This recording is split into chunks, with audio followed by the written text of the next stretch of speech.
हाल ही में एक बड़ी खबर सामने आई कि वक्फ बोर्ड, ये नाम आपने सुना होगा।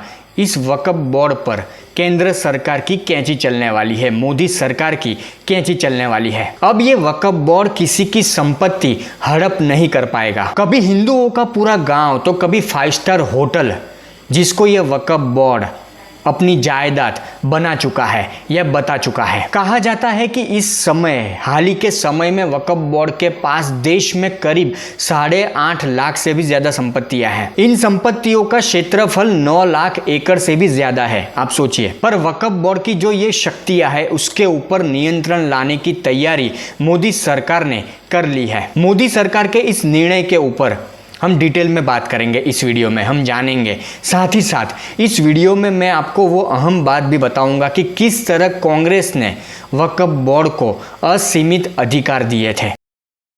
नमस्कार दोस्तों, ये वीडियो बेहद खास है, इसे पूरा ज़रूर देखिएगा और हाँ, शेयर करना बिल्कुल भी ना भूलिएगा, क्योंकि मोदी सरकार एक बड़ा निर्णय लेने जा रही है।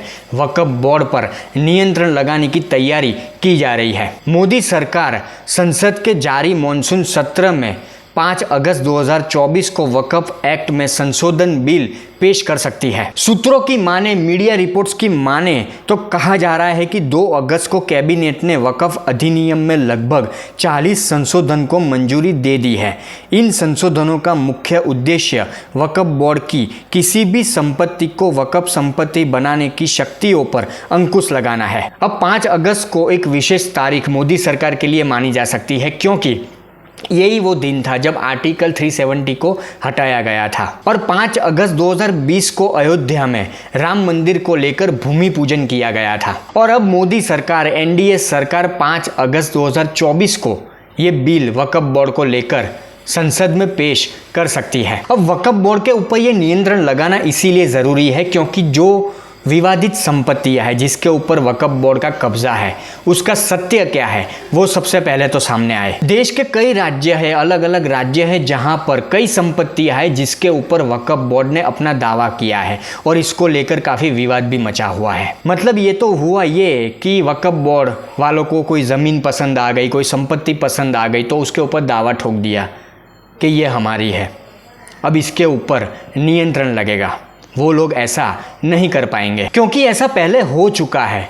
बड़ी घटनाएं ऐसी सामने आई है कि जब सितंबर 2022 में तमिलनाडु से एक चौंकाने वाला मामला सामने आया, जहां वक्फ बोर्ड ने हिंदुओं के पूरे गांव 1100 साल पुराने मंदिर पर दावा ठोक दिया था। तमिलनाडु में वक्फ बोर्ड ने त्रिची के नजदीक स्थित एक गांव को वक्फ संपत्ति घोषित कर दिया था और ये मामला तब सामने आया जब वहां के एक लोकल व्यक्ति ने अपनी जमीन को बेचने का प्रयास किया। ये बात तो छोड़िए, वक्फ बोर्ड ने तो 5 स्टार होटल पर भी अपना कब्जा, एक तरह से कहा जाए कि अपना हक जता दिया था।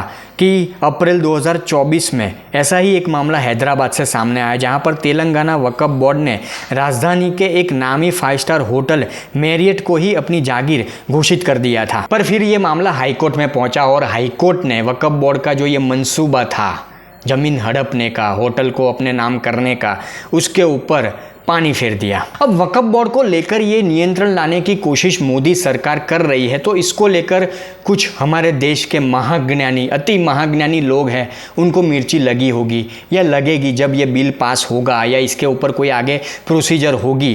पर सच ये है कि हमारे देश में जो मुसलमान बुद्धिजीवी है, महिलाएं हैं, कुछ सियां एवं बोहरा जैसे समाज के लोग हैं, वो इस मौजूदा कानून में बदलाव की मांग कर रहे हैं। और ये संशोधन लाने की तैयारी आज की नहीं है, 2024 का लोकसभा चुनाव था, उससे पहले से ही ये तैयारी शुरू हो चुकी थी। माना तो ये भी जाता है कि हमारे देश में वक्फ बोर्ड के पास जो ये सारी सुविधा है, जिसको लेकर वो इस तरह से लोगों की संपत्तियां हड़प लेते हैं, फिर वो सारी चीज़ें विवाद में चली जाती है। ऐसे अधिकार या ऐसी सारी चीज़ें तो जो मुस्लिम देश है बाहर के, वहाँ पर भी नहीं होती। सऊदी अरब हो, ओमान हो, ऐसे जो मुस्लिम देश है, बड़े बड़े इस्लामिक देश, वहाँ पर भी ऐसी फैसिलिटीज़ नहीं है।